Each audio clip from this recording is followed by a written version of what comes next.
Media बंधुओं, जैसा कि ये विदित है कि इस बार यूपी में हुए विधानसभा चुनाव में बीएसपी को सत्ता में आने से रोकने के लिए सपा व बीजेपी ने अंदर अंदर मिलकर इस चुनाव को पूरे तौर से हिंदू मुस्लिम रंग दिया है, जिसके कारण बीजेपी फिर से यहाँ सत्ता में वापस आ गई है और इसके लिए सपा ही पूरे तौर से जिम्मेवार है। और अब यूपी में खासकर कमजोर वर्गों व मुस्लिम समाज के लोगों के ऊपर जो आए दिन जुल्म जाती हो रही है, तो उसके लिए भी सपा मुखिया ही पूर्ण रूप से जिम्मेवार व कसूरवार भी है। और अभी भी ये किस्म किस्म की अफवाहें फैलाने से बाज नहीं आ रहे हैं, जबकि अब तो इनको अपनी बचकानी व घिनौनी राजनीति बंद करनी चाहिए।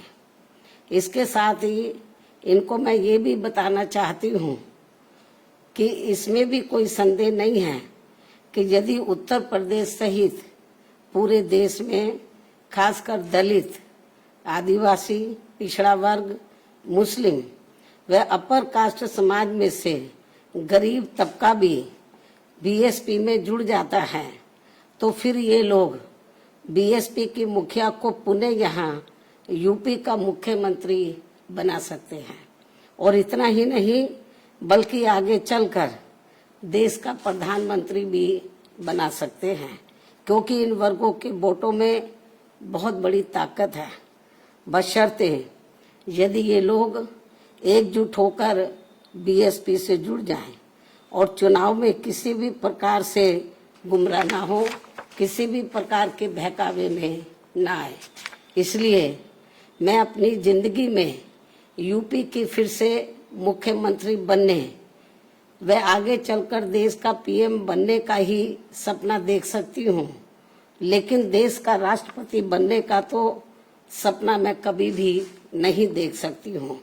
ये भी मैं इनको बताना चाहती हूँ, क्योंकि मैंने अपनी पूरी जिंदगी ऐश व आराम के लिए नहीं बल्कि बाबा साहब डॉक्टर भीमराव अंबेडकर एवं मान्यवर श्री कांशीराम जी के बताए हुए रास्तों पर चलकर व कदम कदम पर कड़ा संघर्ष करके इनके अनुयायियों को व खासकर दबे कुचले लोगों को अपने पैरों पर खड़ा करने के लिए समर्पित की है। ये भी इनको मालूम होना चाहिए।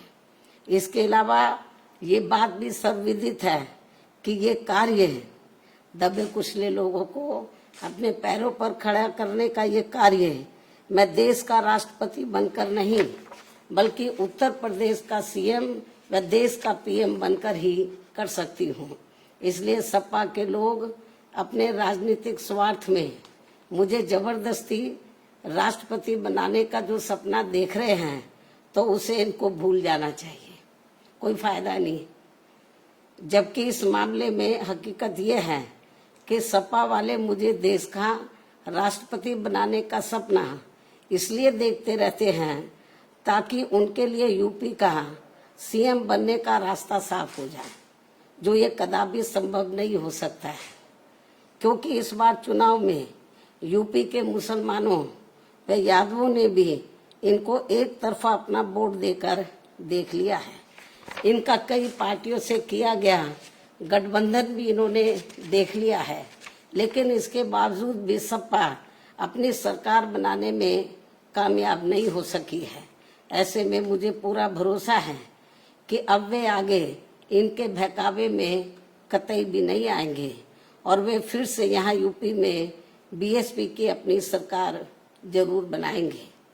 वैसे भी अब सपा मुखिया को ये एहसास हो चुका है कि आगे किसी भी चुनाव में अब ये लोग इस पार्टी के बहकावे में कतई भी नहीं आएंगे और ऐसे में अब ना ही आगे सपा कभी भी यहाँ सत्ता में आसीन हो सकती है।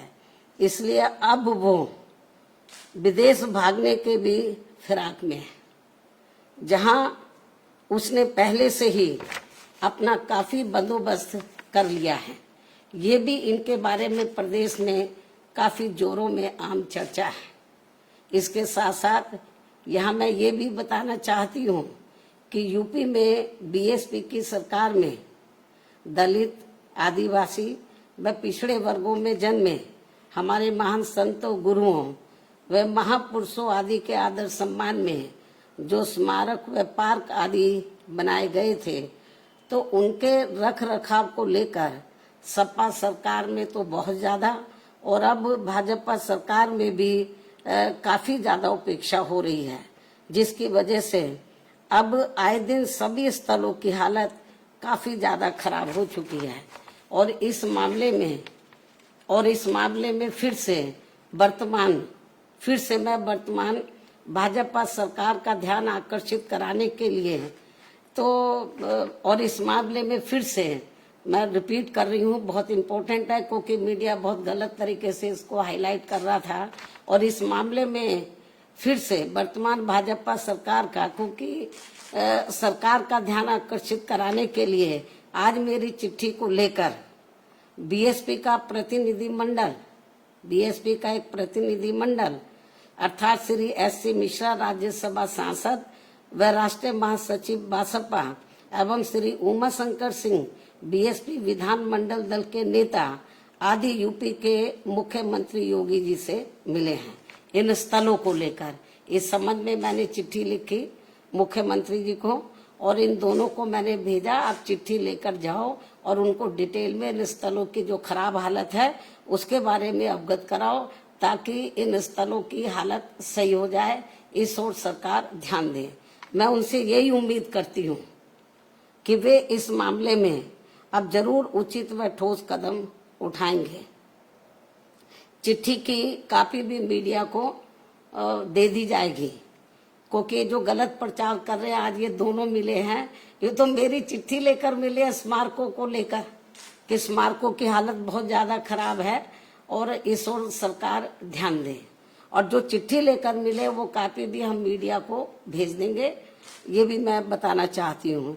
इसके साथ ही इस समय देश में रमजान का महीना चल रहा है, लेकिन जिस प्रकार से इस दौरान बिजली की कटौती की जा रही है, ये सब ठीक नहीं हो रहा है। इस मामले में केंद्र व सभी राज्यों की सरकारें जरूर सख्त व कठोर कदम उठाएं। बीएसपी की ये पुरजोर मांग है। इन्हीं खास अनुरोधों के साथ ही अब मैं अपनी बात यहीं समाप्त करती हूँ। धन्यवाद।